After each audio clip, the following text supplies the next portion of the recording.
Bonsoir tout le monde, je m'appelle Victor Santos Rodriguez et au nom de l'équipe de Jet d'encre, je vous souhaite la bienvenue à cette conférence qui portera sur les squats et leurs fonctions sociales. Je vous remercie d'avoir répondu à notre invitation et d'être venu ainsi en nombre.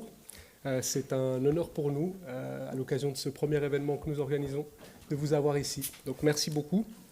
Je ne serai pas trop long, car nous sommes là avant tout pour écouter nos trois intervenantes et notre intervenant, et aussi bien sûr pour dialoguer suite à leurs interventions. Je me contenterai donc de dire quelques mots sur ce qui a motivé l'organisation de cet événement. Puis, dans un deuxième temps, je présenterai brièvement nos quatre intervenantes. Alors,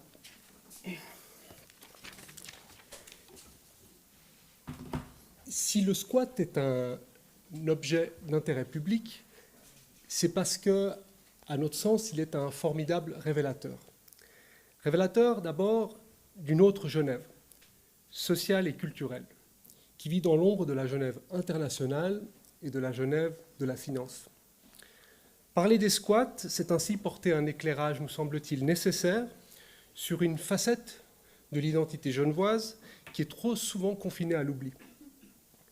Il va sans dire que la scène alternative genevoise ne se résume aucunement aux squats, mais les squats et leur histoire particulière dans ce canton nous permettent de la raconter, du moins en partie. En ce sens, cette conférence poursuit une visée mémorielle. Elle cherche à mettre en valeur un patrimoine. Le squat est aussi révélateur dans la mesure où il est un symptôme. Un symptôme de ce qui est dysfonctionnel ou manquant dans notre société. Il est un miroir, intransigeant, dans lequel se reflète une foule de maux sociaux, comme la crise du logement, la précarité, la rareté des espaces d'expérimentation libre, ou encore l'exclusion des personnes porteuses de différences. Le squat dérange par la critique que porte sa raison d'être. Et c'est peut-être à cela que tient sa mauvaise réputation. Cette conférence entend dissiper certains malentendus et préjugés qui entourent les squatteuses et les squatteurs, dont l'existence même semble être incompatible, aux yeux de beaucoup, avec le récit d'une Genève bien propre et prospère au rayonnement mondial. Sans idéaliser le mouvement squat, qui a lui-même été traversé par des contradictions, nous allons nous intéresser aux diverses fonctions sociales que les squats ont remplies à Genève. Tel sera le fil rouge de nos discussions ce soir. Cette question, je l'ai dit, revêt une valeur mémorielle dans cette Genève qui fut jadis capitale européenne des squats et que les jeunes générations, ici aussi représentées, n'ont pas connue. Mais cette question est aussi d'une importante actualité. Car si les squats genevois ont presque tous disparu, la fonction sociale qu'ils assuraient demande encore à être remplie aujourd'hui. Que ce soit dans le milieu de la culture, de la vie communautaire ou du travail social. Qu'il s'agisse du besoin de logements abordables, de l'inclusion ou de la vie nocturne. Pour en parler ce soir, j'ai donc le grand honneur d'accueillir 4 personnes qui ont ceci de commun, qu'elles ont toutes habité à un moment de leur trajectoire de vie dans un squat. Et cette expérience, elles en ont fait quelque chose, puisque leurs activités présentes résonnent fortement, bien que de manière différente, avec ce chapitre de leur passé. Elles vous en diront un peu plus. Donc, dans l'ordre de passage, nous aurons d'abord Luca Pataroni, chercheur au laboratoire de sociologie urbaine à l'École polytechnique fédérale de Lausanne, le PFL. Il offrira en quelque sorte le cadre aux discussions en nous proposant un regard historique sur les mouvements des squats à Genève.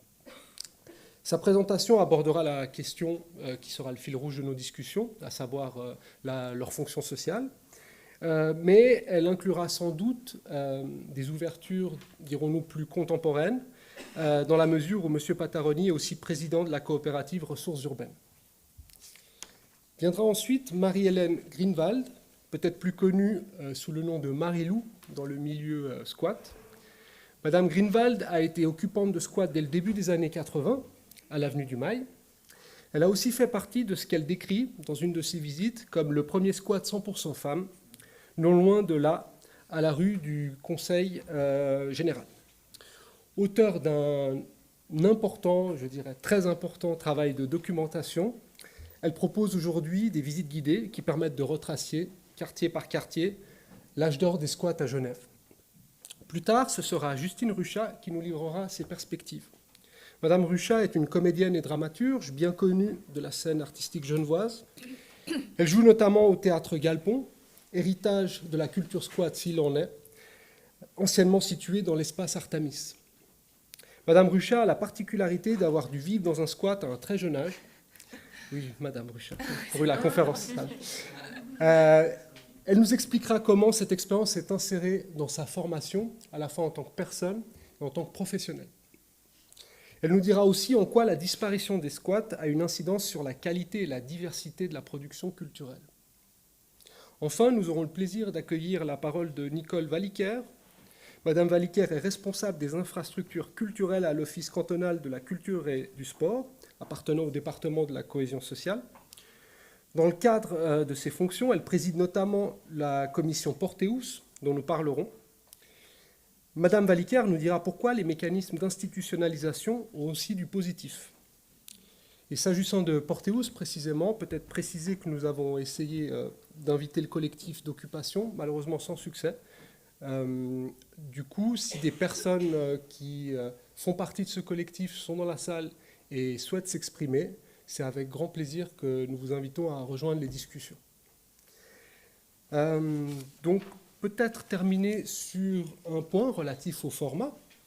Donc, chaque intervenante et intervenant bénéficie de 10 à 15 minutes pour développer un propos en lien avec cette thématique globale qui est la fonction sociale des squats. Elles ont décidé de rester plutôt à la table.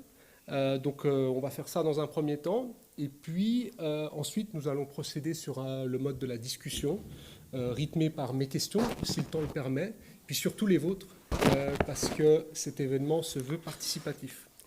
Alors voilà, j'espère que vous prendrez du plaisir à suivre cette conférence. Et je vous dis merci encore une fois au nom de l'équipe de Jet d'encre pour votre présence en nombre ce soir. Merci beaucoup.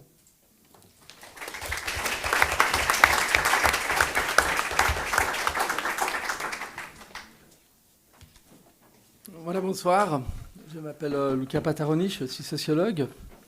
Et je remercie Jet d'encre pour l'invitation. C'est un honneur, ça fait aussi un peu peur de parler devant plusieurs générations de gens qui ont lutté et luttent pour le droit à la ville, qui ont fabriqué et fabriquent des espaces pour ouvrir les possibles. Et donc je vais prendre 15 minutes, 20 minutes peut-être, parce que j'avais noté 20 minutes, mais 15, ouais. 15 minutes pour refaire une brève histoire... ouais, 10 minutes alors.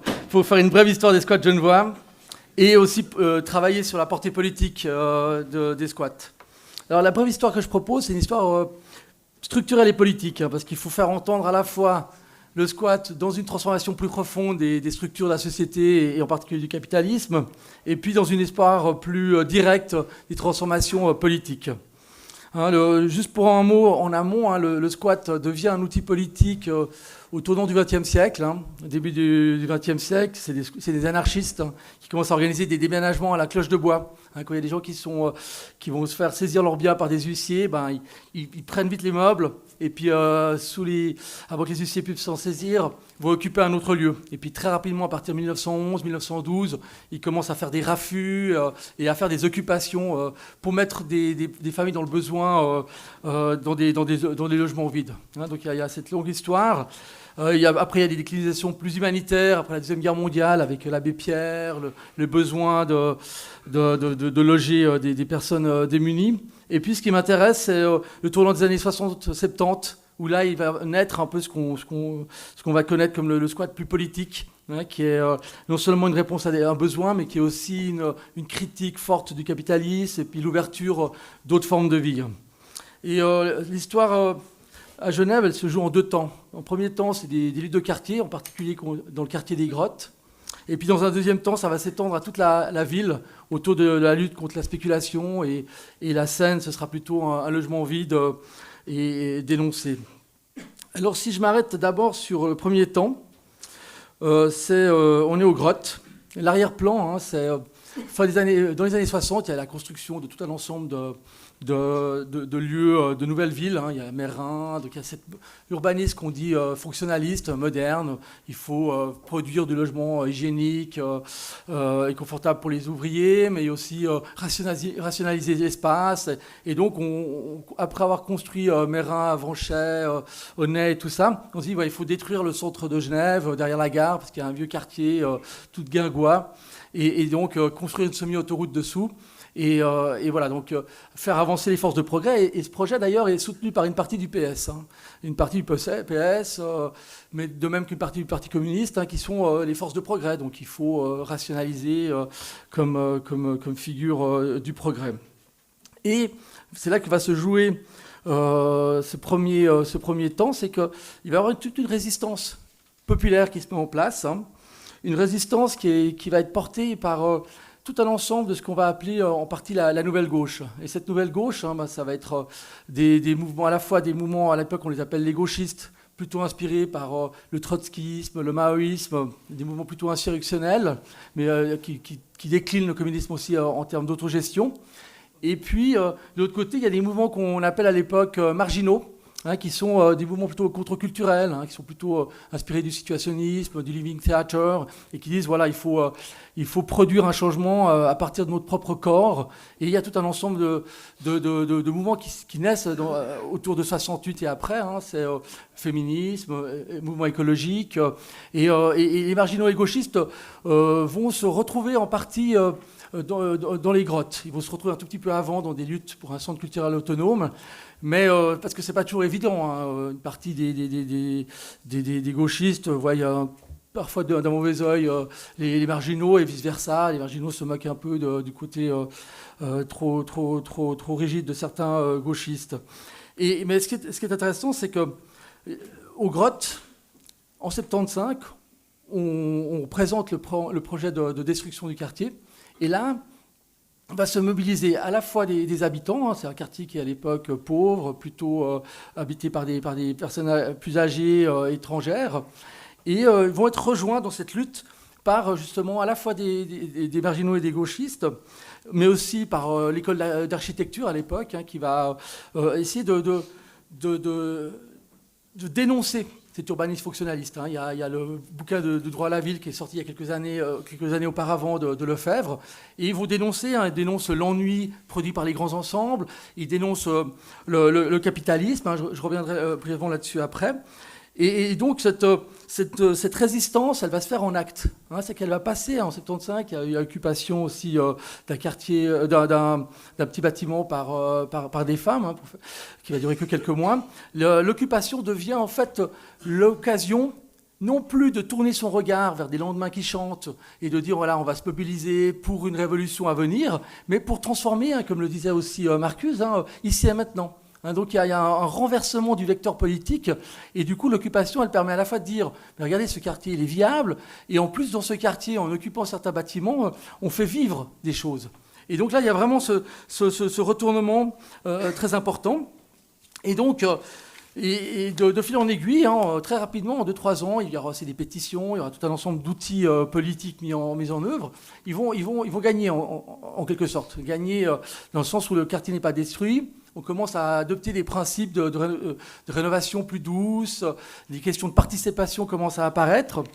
Et donc ça, c'est un premier succès. Et ce succès-là, au fait, il est aussi sur un arrière-plan. Cette nouvelle gauche, c'est aussi des nouvelles classes moyennes qui se mettent en place.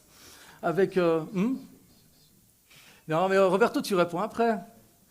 Et cette nouvelle gauche, c'est aussi des nouvelles classes moyennes qui se mettent en place.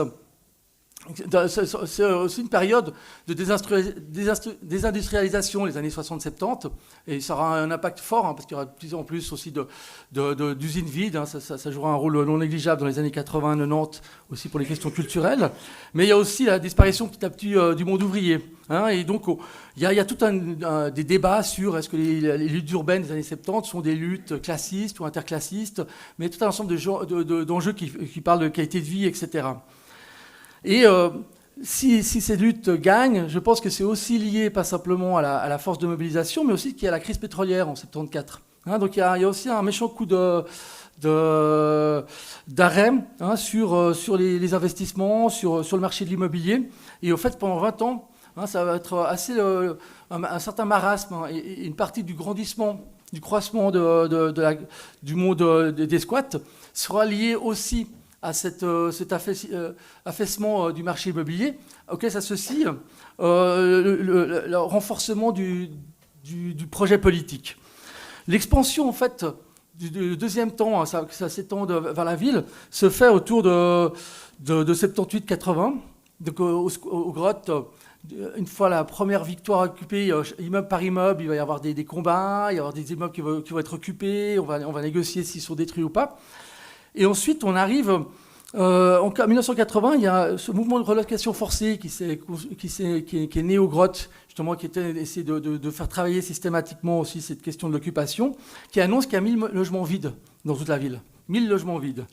Et donc, du coup, le thème va se déplacer. Et le thème qui va devenir vraiment prégnant, ça va être celui de la spéculation. On se rend compte que, et ça va être aussi thématisé très fortement dans les années 80, qu'il y a une forte spéculation, qu'il n'y a pas d'investissement dans l'immobilier, puis que les propriétaires, ils attendent que leurs biens se renchérissent et ils ne laissent pas les personnes en faire usage. Donc il y a une valeur d'échange du bâtiment qui est mise en avant face à sa valeur d'usage. Et donc du coup, là, ça va être une période où petit à petit les occupations vont être de plus en plus médiatisées. Ça va petit à petit le PS, les syndicats vont se mettre derrière ce combat contre la spéculation.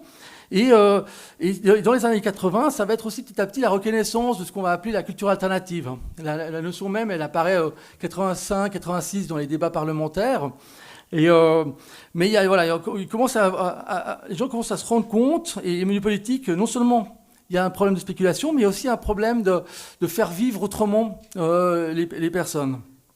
Et donc, il y a un moment d'infléchissement qui, dans les années 80 ou 85, il y a les premiers contrats de confiance. Il y a des gens qui ont participé à ça, et de toute façon, ils veulent déjà prendre la parole. Mais dans ce tournant du contrat de confiance, c'est un élu, Guy, qui a contrat de pré-usage, ouais.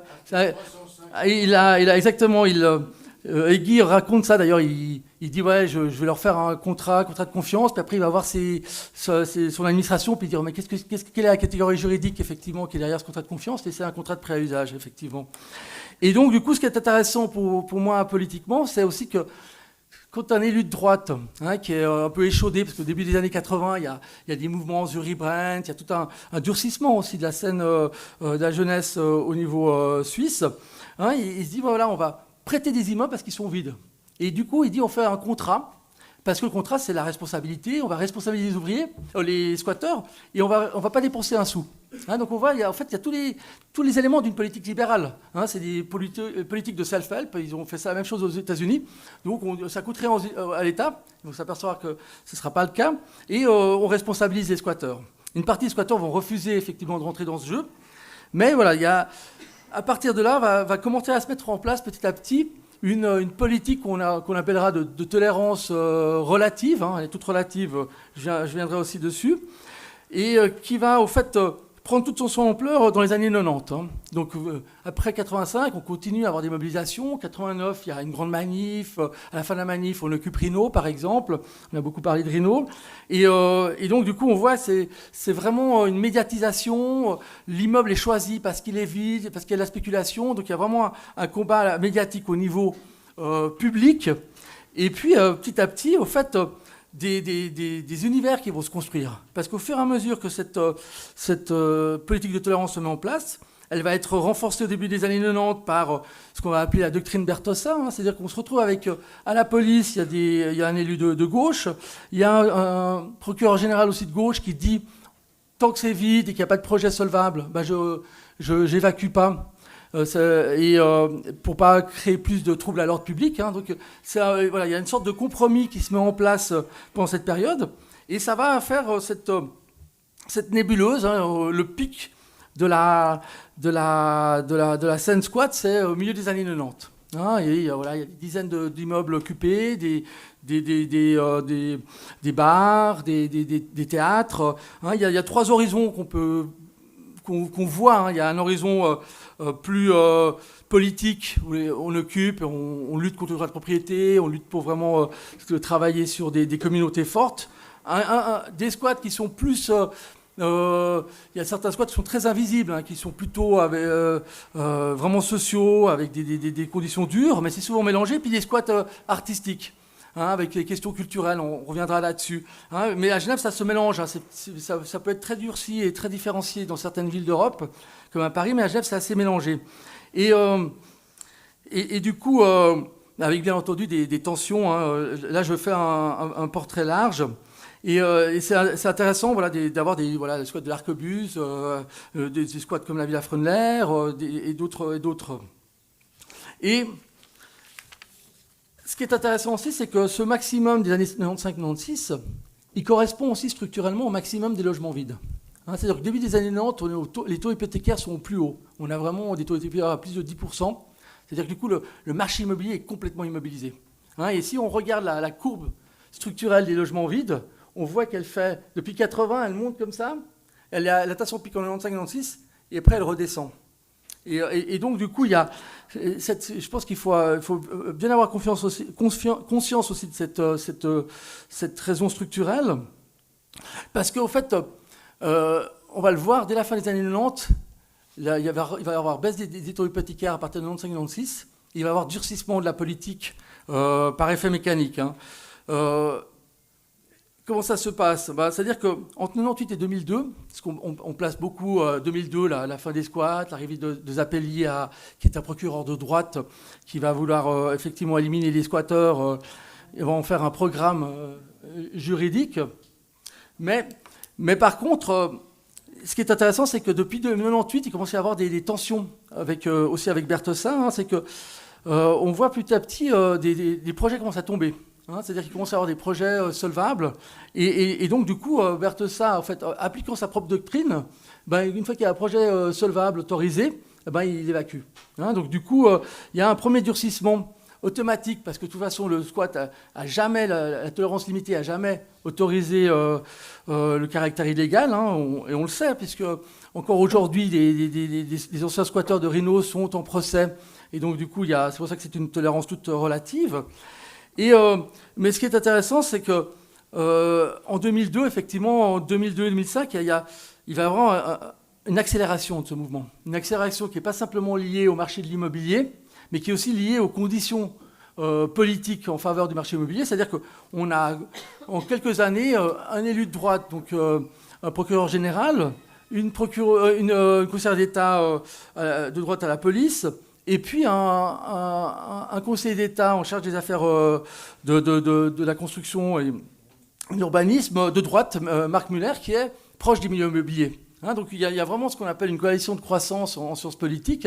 Ils vont systématiquement commencer à essayer de faire des entorses à la LDTR, qui était aussi une loi qui servait justement, qui était issue elle-même de toutes les luttes urbaines. Et donc voilà, il y a ce tournant répressif qui va accélérer. Et c'est vrai qu'entre 2002 et 2008, 2009, il y a une disparition quasi totale de la scène squat. Ce qui m'intéresse dans cette deuxième partie, c'est de dire de quoi les squats sont-ils le nom, quoi. Qu'est-ce qu'ils ont ouvert, en fait. Et comme je l'ai déjà dit en parlant des grottes, c'est qu'il y a ce retournement vers le monde de la question politique. C'est-à-dire qu'il situe le politique à même la matière du monde. À même la matière du monde, à même la matière spatiale, mais aussi à même la matière des corps et du quotidien. Et du coup, c'est aussi parce qu'on prend conscience à ce moment-là, parce que l'urbanisme fonctionnaliste fait fonctionner le capitalisme par des grands ensembles, par des autoroutes, par un système de production territoriale, qu'il y a une puissance de l'espace dans la domination, et donc il faut aussi une puissance spatiale de contre-espace. Et donc les squats, c'est aussi des contre-espaces. C'est ce que dirait Foucault, c'est des hétérotopies. C'est-à-dire qu'il y a besoin, pour faire vivre autre chose, il y a besoin d'espace, quoi. C'est le gros problème actuel. Et donc du coup, ce qui est intéressant aussi, c'est que depuis, dans les grottes, à l'époque, ils mettent en avant l'importance de l'attachement et de l'usage. J'avais pris une ou deux phrases, par exemple, « Tout va bien en 75 », Et ils disent, voilà, l'extension de la marchandise à tous les champs de vie fait du capital une vaste communauté matérielle. C'est pourquoi dans les luttes urbaines en général, et en l'occurrence aux grottes, l'attachement des habitants à leur vieux quartier n'est pas réactionnaire. Ça, c'est important, parce que pendant très longtemps, ce qui était local, attachement, habité, c'était vu comme de la réaction. Il dit non.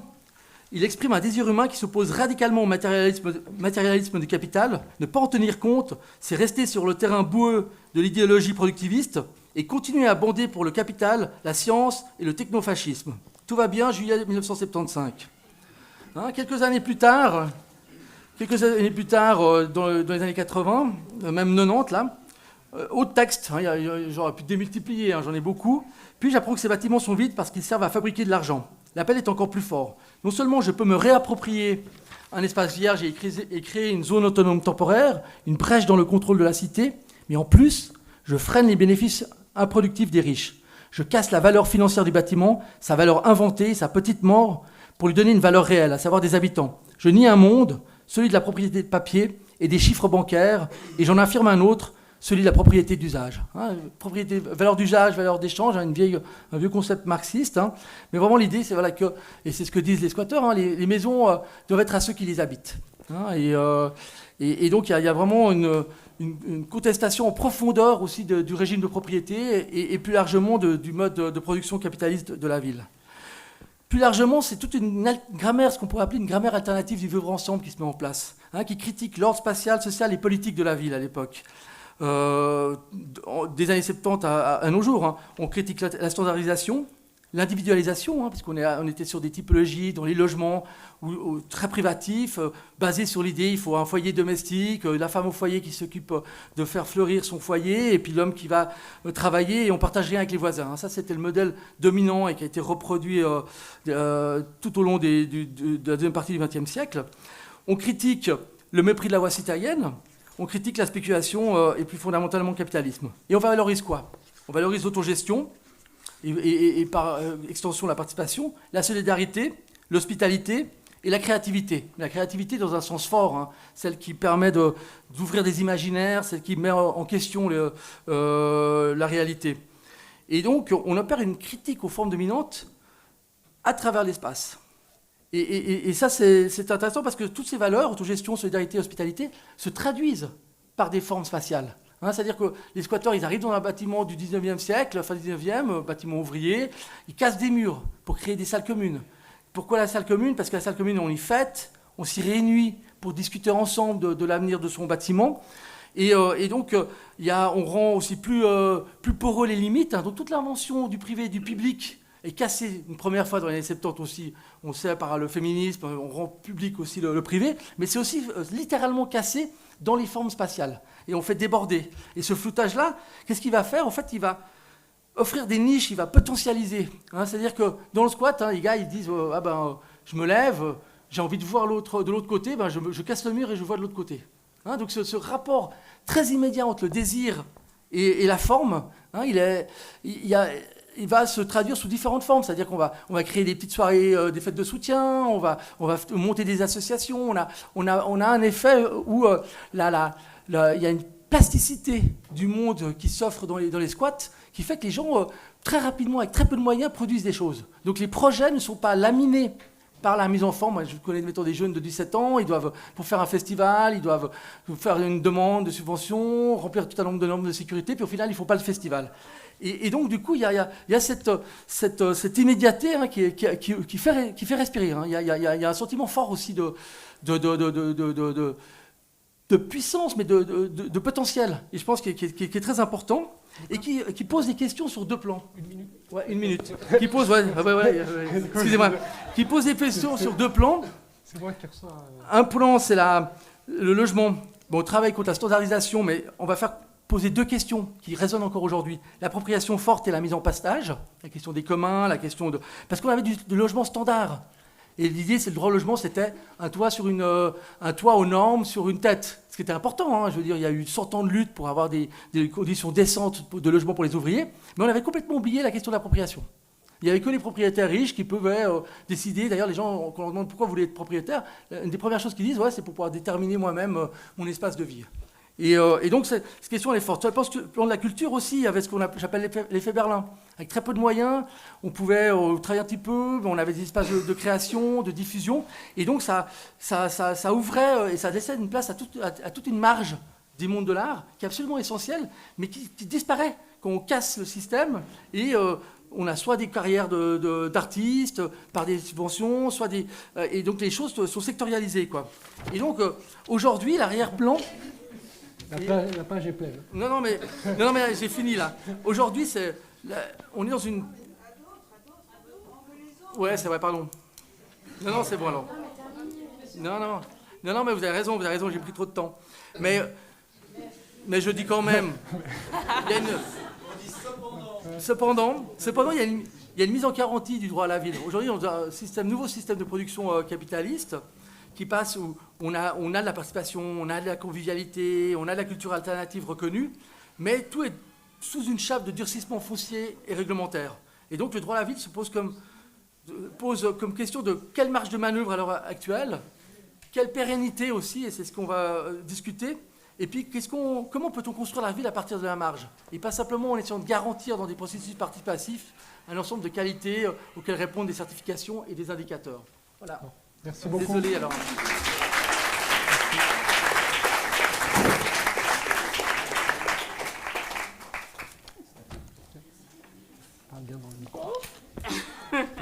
Comme j'ai pas pu m'empêcher de faire un peu de prosélytisme parce que effectivement, pour moi, c'est la base. C'est qu'en fait, j'ai squatté il y a beaucoup d'années, en 1981 jusqu'à 85, et je pense qu'on n'a pas énormément gagné, parce qu'en fait, le gros business immobilier est de pire en pire, hein, et Genève, elle me dégoûte de plus en plus. Donc, il y a 2 ans, ça a été un grand moment de joie quand une bande de jeunes est allée occuper Porteus.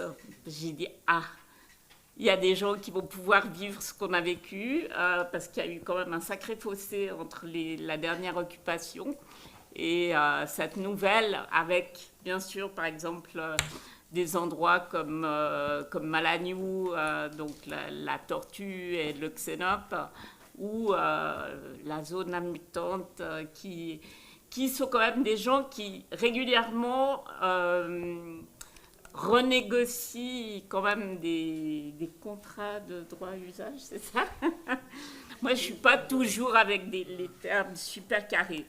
Effectivement, j'ai vécu quelque chose qui a été très fort et qui a été d'autant plus fort que je suis partie juste avant l'évacuation du squat où j'habitais.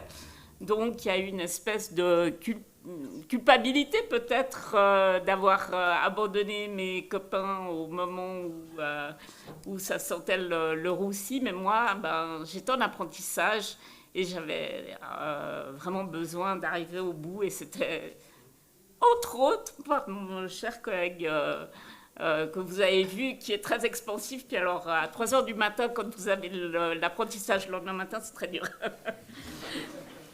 Donc, j'ai débarqué dans les squats à 19 ans, d'abord aux grottes avec des toxicos. Ça a été heureusement qu'un jour, j'ai découvert une personne qui m'a dit, écoute, moi, je viens d'ouvrir un squat, si tu veux venir, c'est plus sympa. Et effectivement, là, j'ai vécu quasiment 3-4 ans dans une grande expérience, c'est-à-dire la grosse manif de relocation forcée qui a été en juin 81. Et on a occupé une petite maison qui faisait le coin de l'avenue du Mail et de l'avenue Gourgas. Aujourd'hui, il y a un énorme building qui fait tout le pâté de maison. Et puis, quand on a été évacué, d'abord plutôt, quand on occupait cette maison, on s'intéressait déjà à ce qui s'était fait avant. Par exemple, l'occupation, comme Luca l'a cité, du Café Papillon aux Grottes, donc par le collectif des femmes. Et les femmes de Radio Pleine Lune sont venues nous trouver. Et donc, Radio Pleine Lune, c'est la partie féminine et féministe de Radio Zone, qui sont venues nous trouver en nous demandant, déjà, avez-vous, les filles, envie de faire une émission dans notre radio ? Et quel est votre positionnement, les filles qui habitaient ce squat, en tant que femmes ? Et donc, ça a été une première réflexion de notre part. Et en fait, très très peu de temps après, c'est-à-dire à peu près un mois après, il y a eu ce que vous connaissez peut-être tous ou pas tous, c'est donc qu'il y a eu des viols collectifs au squat de Prénaville. Et tout le monde était en état de choc dans les squats parce que c'était vraiment un outil de guerre, quoi. Et cette nuit-là, il y a eu 2 attaques dans les squats, mais là, c'était particulièrement horrible. Et en fait, c'est sûr que ça a provoqué notre petit groupe de femmes au milieu d'un collectif mixte, une réflexion, et on a d'abord cherché à occuper un squat uniquement féminin dans une maison. On s'est bien sûr, en dehors de la difficulté de trouver le lieu lui-même, ça nous a aussi posé des problèmes de se dire, comme ça a été le cas pour chez Brigitte, on se mettait encore plus à la portée de ceux qui voulaient nous agresser. Donc, on a... voilà, un ensemble de circonstances a fait que le Conseil général, c'est donc un squat qui était entre le rond-point de Plain-Palais et Unimini 2, on a donc squatté quasiment un étage et demi tout en haut de l'immeuble, où on n'était que des femmes. Et entre autres, une de nos réflexions, ça a été de préparer le procès des viols de Prénaville. Cet immeuble, ça a été aussi un des premiers, enfin pas le premier, mais un des premiers endroits où il y a eu une cave dans les squats. Et puis, je ne vais pas tout vous raconter. Vous n'avez qu'à venir à mes visites où là, je laisse libre cours à toute cette histoire que maintenant je connais assez bien. Et puis, je vais vous raconter effectivement comment ça m'est venu d'un jour décider de raconter ça. C'est qu'en fait, en 2016, je me suis retrouvée sans travail et je rentrais de vacances. Je me suis dit, il faut que je regarde, pour pas que je sois totalement déprimée, parce qu'à partir d'un certain âge, ça devient très dur de trouver du boulot. Je vais regarder la ville comme une ville que je ne connais pas. Et je me suis inscrite à la formation qui est faite entre l'Office du tourisme et l'Université de Genève, qui s'appelle Culture et Tourisme. Un peu comme on s'offre une croisière de luxe avec les meilleurs musiciens. Là, c'était vraiment les spécialistes de Genève qui allaient. Hein, vous avez tous connu ça. À l'école, on n'apprend pas grand-chose sur notre belle ville de Genève. Donc, je me suis dit, je vais m'offrir ce luxe-là. Puis, en fait, à la fin de cette formation, il a fallu, bien sûr, que je passe un diplôme. Et je cherchais un thème. Et tout d'un coup, je me suis dit, mais il faut que je raconte les squats. Sauf qu'en 2016, les squats, c'était vraiment sous le tapis. Donc, j'ai eu un peu peur qu'on me dise... surtout que vous voyez bien que je suis encore très émue par tout ce que j'ai vécu là-bas et que je savais bien que ça risquait de ne pas forcément bien passer avec les gens de l'Office du tourisme et tout. Puis en fait, ils ont adoré ça. Et comme je suis hyper traqueuse, j'ai contacté un peu les anciens squatteurs en leur disant, écoutez, je vous fais la visite pour essayer d'arriver à mes examens tranquille. Et ça a été du pur bonheur, parce que tout d'un coup, ben, je retrouvais cet esprit de communication entre les gens, de partage, d'idéalisme, d'envie de créer autre chose différemment. Et puis, ben, une fois que j'ai eu mon diplôme en poche, d'abord, j'ai dit bye-bye à l'Office du tourisme et je me suis lancée toute seule à raconter ça. Et ça a été... ces derniers temps, j'ai un peu baissé le nombre des visites, mais ça a été des grandes rencontres et des grands moments de bonheur. Et entre autres, ben, sur le thème de jet d'encre, il y a une chose que je disais à Victor qui m'a énormément touchée, c'est que dans les personnes que j'ai rencontrées, il y avait une personne qui avait des problèmes psychiques, qui a beaucoup fréquenté Rhino et la Tour. Et elle m'a dit, je suis venue à ta visite parce que je me sens orpheline. Parce que quand la Tour et Rhino ont été évacués, ça a été comme si je perdais ma famille. Et à partir de là, j'ai été plus médicamentée et plus hospitalisée. Donc, ça montre bien que, voilà, quand on arrivait, surtout, enfin, chacun, on ne peut pas dire tel ou tel squat était mieux qu'un autre. Chaque squat, ça a duré à peu près 40 ans, presque 50, cette aventure. Chaque squat était différent parce que dans chaque endroit, il y avait des personnalités plus ou moins fortes qui donnaient un petit peu le tempo du lieu. Et ben, selon ce qui est au fond de vous, vous allez plus vous identifier à un endroit ou à un autre, ou simplement parce que ce squat-là est au coin de votre rue, et puis vous allez là-bas et vous ne connaissez pas forcément l'autre squat qui est à l'autre bout de la ville.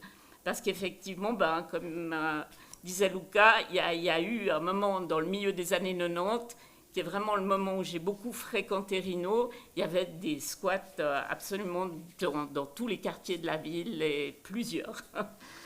Et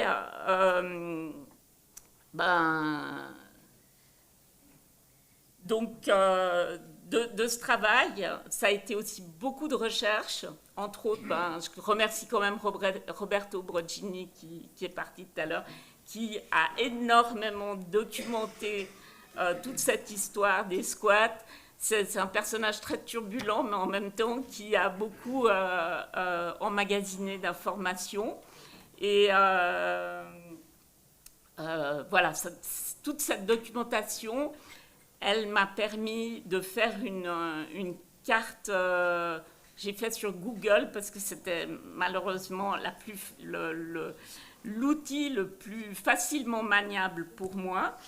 Et j'ai répertorié tout ce que je trouvais, et au fur et à mesure, les gens sur Facebook m'ont témoigné et m'ont transmis leurs souvenirs.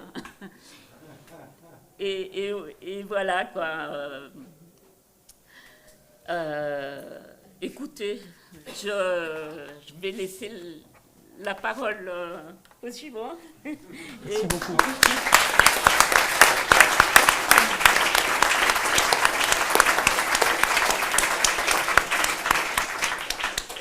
Merci Marie-Lou. Vraiment, merci. Le parcours que tu viens de faire là, il est unique. Il fallait le faire. Merci. Je te remercie moi. Je pense qu'on est beaucoup à vouloir te remercier de ce travail que tu as fait, ce parcours, et ce qui nous amène encore ici ce soir, probablement. Merci. Bonsoir, c'est moi la suivante. Avant de rentrer un peu dans mon histoire, qui m'a fait rencontrer ce milieu-là, il y a une chose que j'avais envie de dire qui est importante pour moi, c'est que les expériences vécues et la réalité qui a été dans ces milieux-là ou autour de ces maisons sont vraiment très multiples. Enfin, tu en as un peu évoqué là maintenant l'idée que chaque maison, elle a sa réalité, ses intérêts, Et ces centres d'intérêt, je veux dire. Et donc, tous ces gens qui ont occupé des maisons, des espaces, des ateliers, etc., l'ont fait pour des raisons différentes, de manières différentes. Et j'aimerais vraiment que ce que je dis là n'est qu'un témoignage, une parole dans un grand mouvement général. Et je trouverais dommage de prendre ce que chacun d'entre nous va dire comme le reflet d'une réalité qui serait unique, en fait. C'est que nos parcours à l'intérieur de quelque chose qui est vraiment multiple. Et donc, ouais, selon moi, c'est justement aussi de là que le mouvement avait sa force et sa singularité dans le fait que c'était multiple. Et donc, je trouverais dommage de le saisir dans une seule chose, quoi. Et aussi dire que je ne suis pas une porte-parole de quoi que ce soit et que je parle que de moi, et voilà. Et c'était compliqué pour moi aussi dans la préparation parce que le mot squat, il regroupe diverses réalités administratives qui vont du contrat de confiance, l'occupation, le partenariat, des arrangements plus ou moins officiels. Et donc en fait, c'est des réalités qui ne sont pas les mêmes. Et donc moi, j'avais plutôt envie de voir ça comme un phénomène plus large, en fait, comme un mouvement de société d'une période donnée qui était révélateur d'une forme de culture de vie dans un milieu ou dans des maisons qui partageaient et parfois qui ne partageaient pas aussi certaines valeurs ou certaines envies de vie. Ouais, vraiment, c'est important pour moi de dire que l'intérêt, ou une des choses que j'ai vraiment aimé dans cet endroit-là, c'est que tout échappait au cadre et à l'étiquetage, en fait, quelque forme que ceux qui prennent. Parce que les choses étaient faites par les gens depuis l'intérieur, donc dans une forme d'autodétermination, comme on peut dire. Et donc, forcément, que ça devient pluriforme et inclassable. Et donc, comment est-ce que moi, je vais en parler sans risquer de moi-même coller des étiquettes et de le classer? Je suis un peu dans cette ambiguïté-là. Voilà. Je ne suis peut-être pas non plus la plus légitime pour parler, effectivement, dans le sens qu'il y a des gens qui ont été beaucoup plus investis sur une période plus longue, de façon peut-être plus intense. Et en même temps, c'était aussi une réalité pour certaines personnes. Moi, j'ai fait un passage comme habitante durant environ 3 ans, avant de partir faire ma route plus loin. Et j'ai aussi bénéficié des concerts, des expos, de ce milieu-là, des discussions politiques, sans forcément en faire partie de l'intérieur toujours. Et c'était aussi une manière d'être en relation avec ce milieu-là. Parce qu'il y a beaucoup de gens qui sont passés et qui sont, voilà, pour une soirée, qui repartaient, enfin, quelque chose d'assez ouvert.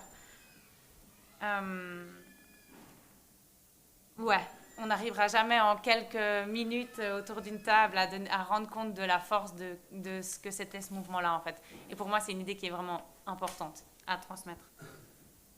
Et que ce qui m'intéresse ici aujourd'hui, c'est plutôt l'occasion de s'interroger sur aujourd'hui et sur demain et sur les choix et les directions et les responsabilités politiques, individuelles et collectives au regard de ce que ce mouvement a questionné, a mis en action et a permis de vivre. Et dire aussi, on en a parlé juste tout à l'heure, que c'est un problème pour moi d'utiliser les temps verbaux au passé. Parce que j'estime que les luttes et les préoccupations et les personnes qui étaient dans ces maisons, elles existent toujours. Et que ce qui a évolué, c'est la forme du squat, c'est la dynamique de la ville, telle qu'elle a été durant 40 ans, qui n'existe plus tout à fait sous la même réalité parce qu'on l'a cassé, enfin on l'a empêché, on l'a entravé, on l'a déconstruit. Mais comme ce que Victor, toi tu disais en introduction, c'est clair que ce mouvement, il répondait à quelque chose, il n'existait pas pour rien. Moi, je le vois vraiment comme un poumon de la ville en réponse à une société qui est gouvernée par l'argent en partie, ou en grande partie, et qui exprimait des envies, des possibilités, des ouvertures vers autre chose.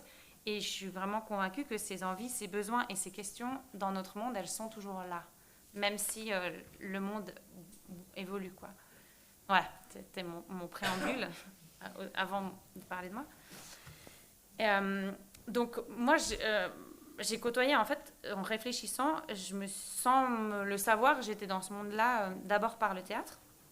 J'ai joué en tant qu'enfant au théâtre de la Parfumerie, qui avait été investi par un groupe d'artistes à l'état de friche industrielle où tout était à reconstruire.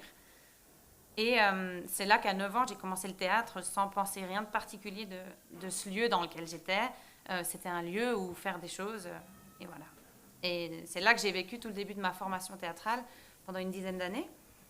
Et ensuite, j'ai côtoyé ce monde-là dans les salles de concert, à la Cave 12, à Rhino, un peu, à Artemis un peu aussi, et puis à l'usine. C'était autour des années 2000. Donc, on est beaucoup plus tard que ce qu'on a entendu jusqu'à présent. Et voilà, pour un mouvement commencé dans les années 70, ça montre que moi, je suis vraiment arrivée tout au bout de... je ne sais pas si c'est le bout, mais enfin, voilà, beaucoup plus tard, et que j'ai eu un petit aperçu de ce que c'était. Et j'ai souvent d'ailleurs eu l'impression d'être arrivée un petit peu tard par rapport à toute l'énergie qu'il y avait à un moment donné, que j'ai senti aussi, mais moins.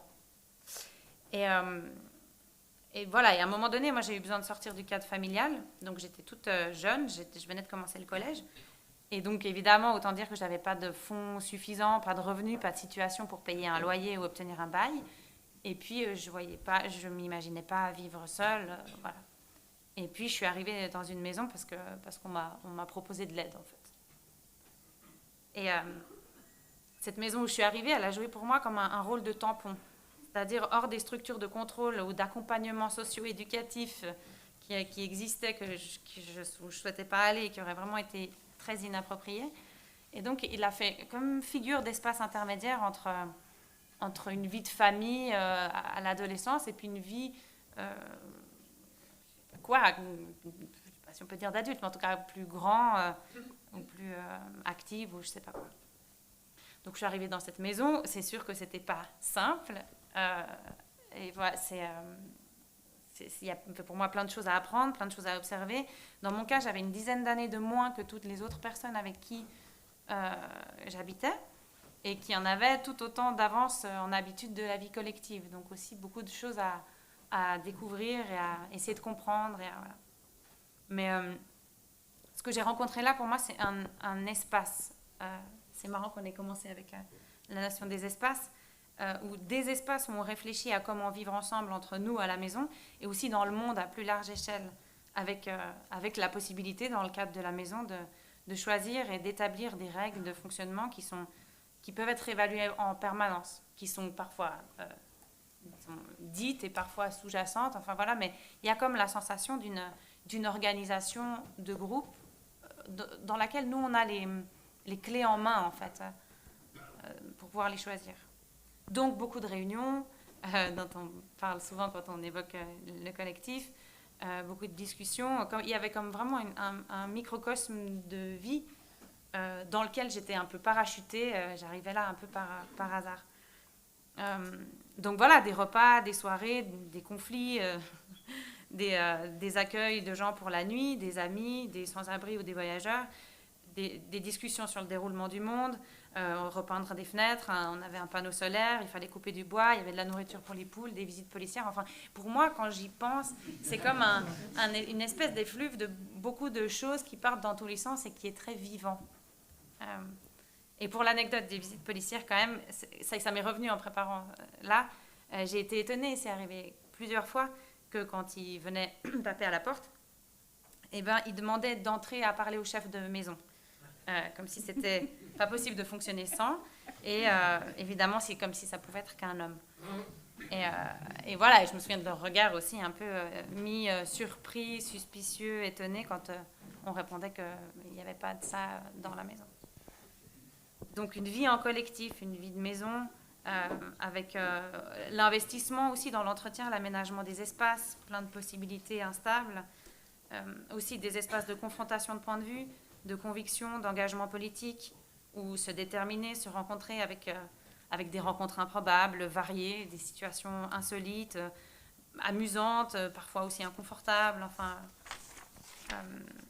voilà, ces espaces, moi vraiment comme je l'ai ressenti, c'était la sensation de tous les possibles, et c'est aussi quelque chose dont tu as parlé.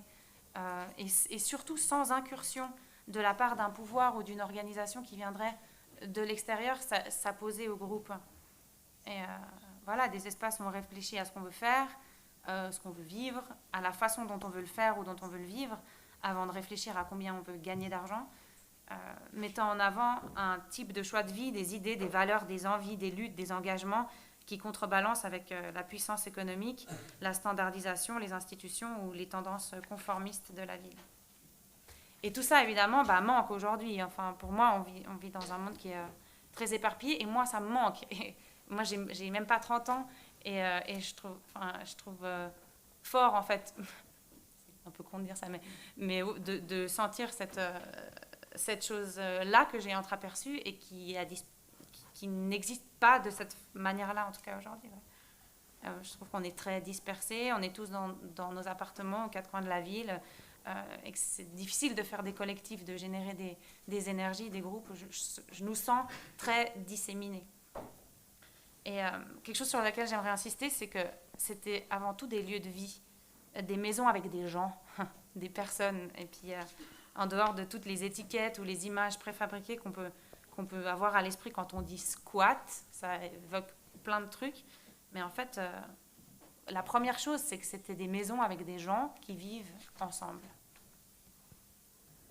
Voilà. Ensuite, je suis partie me former dans le théâtre à Bruxelles. Et puis là aussi, en réfléchissant, à la sortie de l'école, les premiers endroits où on a fait des expérimentations, des ébauches, des prémices et parfois même des spectacles, c'était dans des vieilles usines retapées, des anciennes imprimeries, des parfumeries ou autres, des lieux où on payait que le chauffage en hiver et un petit soutien pour la salle, si c'était possible, si on arrivait, sans réelle contrainte de temps, en train de chercher d'abord la manière dont on avait envie de fonctionner en tant que compagnie et ce qu'on avait envie de dire. Et puis, ça m'amène à ici, aujourd'hui, à Genève, si je veux créer un spectacle maintenant, ce que j'ai fait pour la première fois, disons, de manière solide l'année dernière, en tant que jeune comédienne, metteur en scène, je ne sais pas quoi, je dois d'abord trouver un théâtre. Donc, je dois monter un dossier. Donc, voilà, on rejoint la question de paperasse qui a été évoquée tout à l'heure.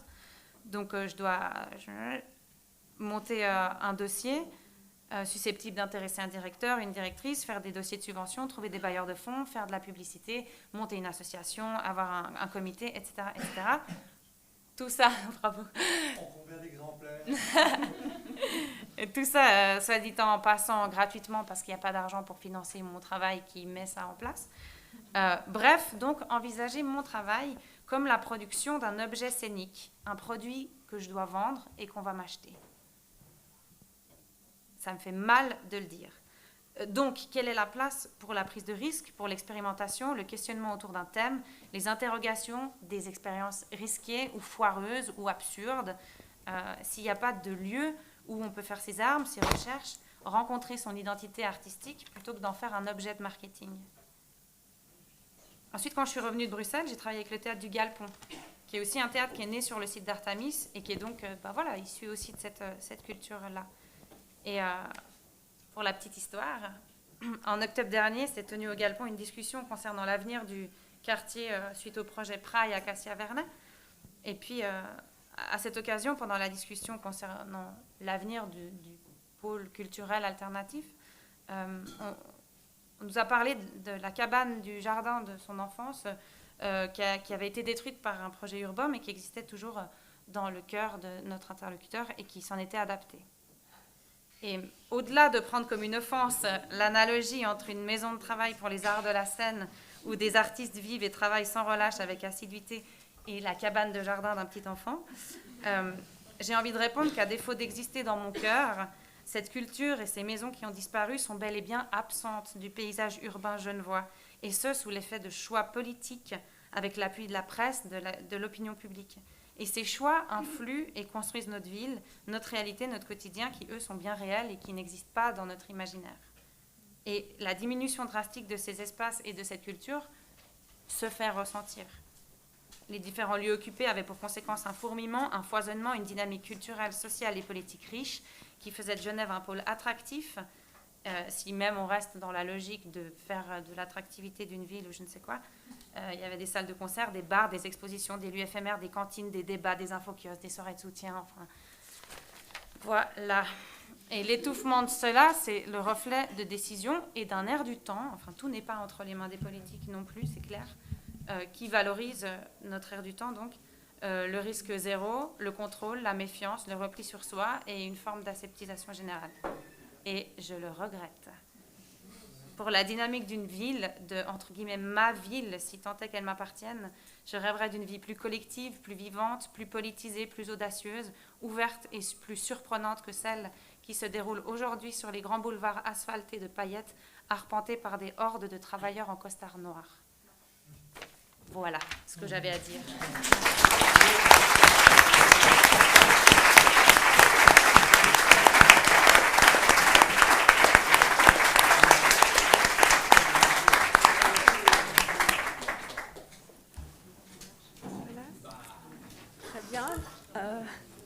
Donc je me présente, Nicole Walliker, je suis chargée de projet sur les lieux culturels à l'Office cantonal de la culture et du sport. Et il m'a été bien sûr demandé d'intervenir du point de vue de ma profession actuelle et de faire un détour par mon propre parcours.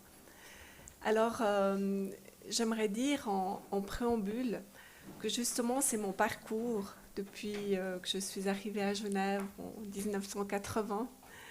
C'est mon parcours dans ce mouvement des squats et notamment qui a fait finalement ce que je suis devenue et que vous me donnez au fond l'occasion de montrer une forme de filiation entre mon parcours personnel et finalement la tâche qui m'est donnée aujourd'hui au niveau professionnel.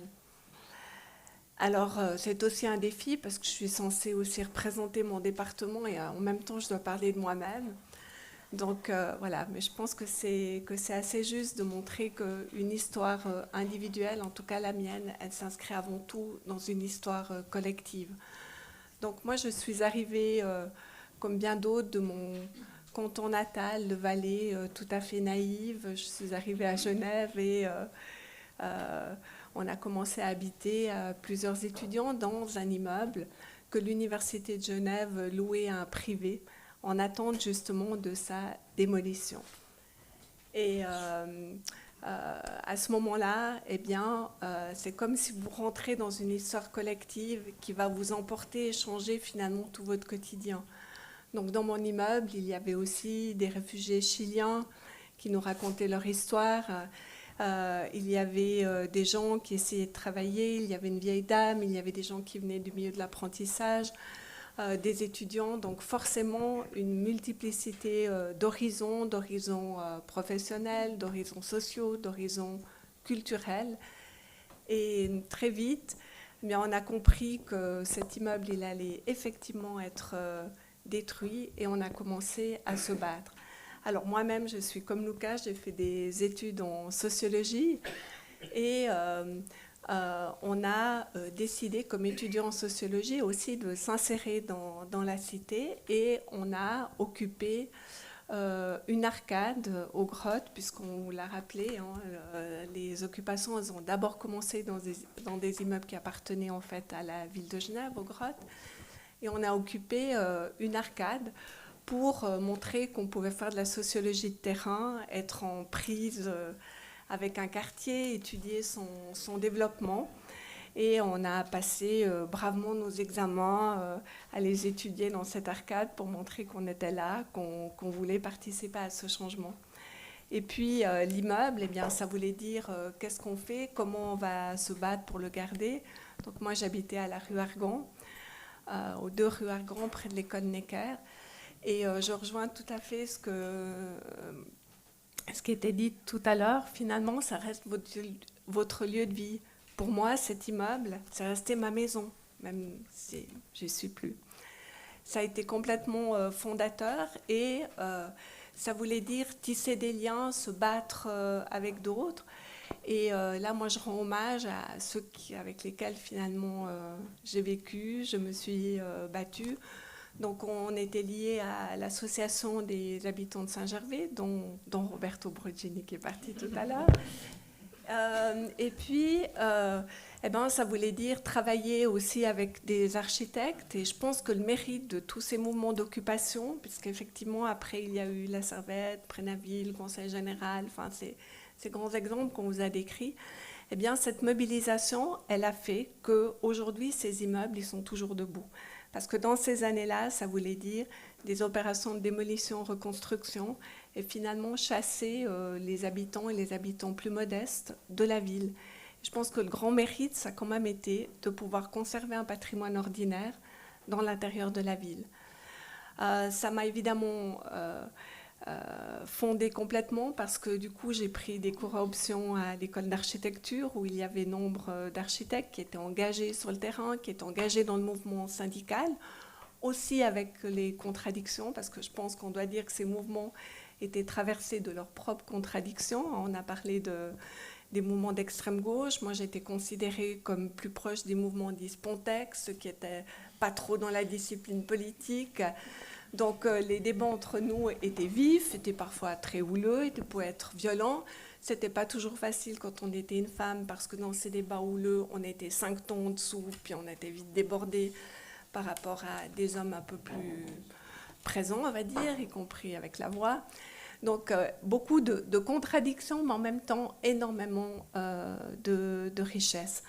Et effectivement, il a été rappelé, c'était sous le slogan de dire il y a 1000 à 1500 logements vides. Et petit à petit, le mouvement d'occupation s'est étendu à des immeubles qui appartenaient finalement à des propriétaires privés. Donc, on est passé des grottes à d'autres exemples emblématiques de la ville. Après, j'ai fait mon mémoire de sociologie avec une amie en recherche-action, donc ça voulait dire une méthode participative, pas du tout statistique, très décriée à l'époque. Maintenant, bon, on trouverait ça de terrain, et voilà. Et je suis devenue membre de l'association des habitants de la Jonction. Je vois ici, je le reconnais, Ivar, voilà, avec lequel finalement j'ai travaillé. Et on a commencé à élargir aussi notre vision, de dire que ce n'était pas seulement l'immeuble, c'était le quartier, c'était la ville, comment on voulait qu'elle soit transformée.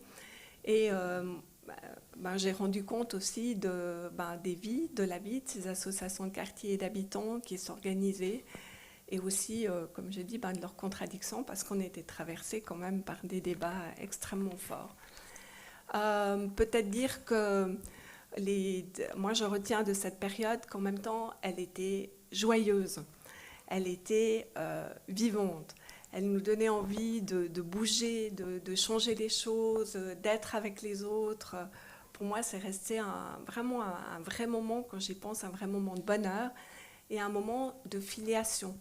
Alors ensuite, plus tard, j'ai été assistante à l'école d'architecture. J'ai pu développer aussi des travaux avec certains enseignants qui s'étaient engagés sur justement la méthode de rénovation douce. Et puis, on a travaillé, par exemple, pour le logement d'urgence, pour les requérants d'asile, pour sortir les réfugiés des abris PC. C'était les premiers réfugiés qui nous venaient des Balkans. Donc, pour moi, il y a une ligne comme ça qui s'est tracée, mais pour moi comme pour d'autres.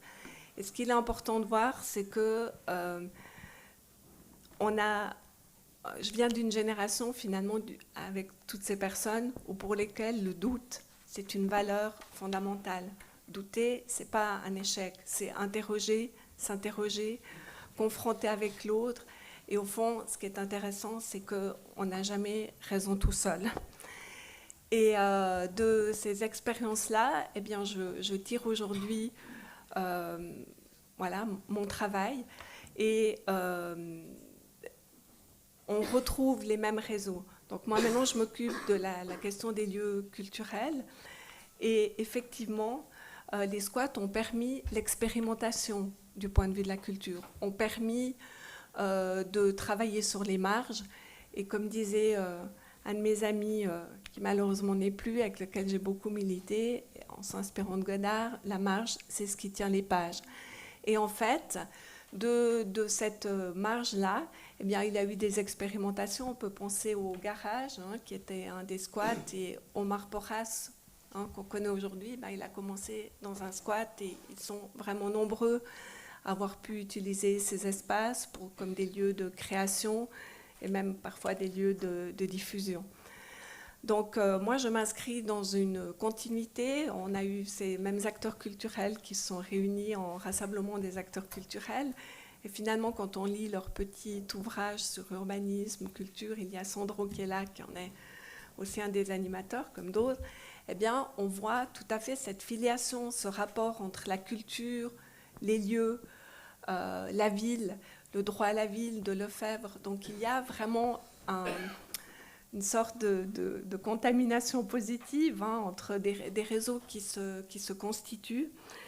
Et aujourd'hui, mon rôle à moi, c'est de rappeler que les acteurs culturels ont besoin de ces lieux de création et de diffusion.